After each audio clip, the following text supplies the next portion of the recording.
2024, nasa 30% ng mga suspect ang naarestong mga kabataang nasa edad 15 hanggang 24. Ibig sabihin, hindi maliit ang bilang ng mga kabataan na dadala sa maling landas. Bakit ganito? Madalas ay dahil sa kahirapan at kakulangan ng oportunidad.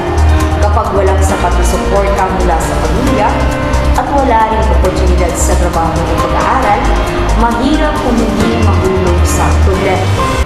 Bukod dito, malaki rin ang epekto ng mga kaibigan o grupo.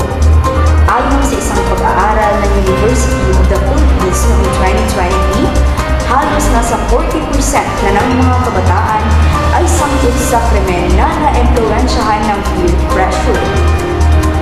Nakikita nila na ito ang paraan para magkaroon ng respeto o proteksyon sa kanilang paligid.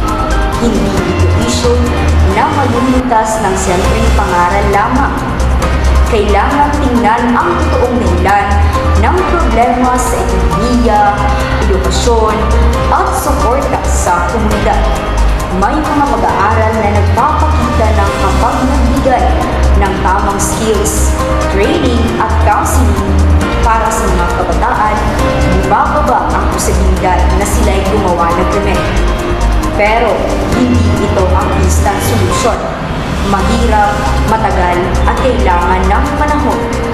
Ang pagkakasangkot ng mga kabataan sa krimen ay hindi simpleng issue na sila ay masama.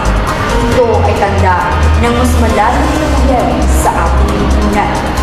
Kaya, dapat tayong tumingin ng realistiko sa mga sanhi nito kung gusto natin ng tunay na pagbabago. Maraming salamat po.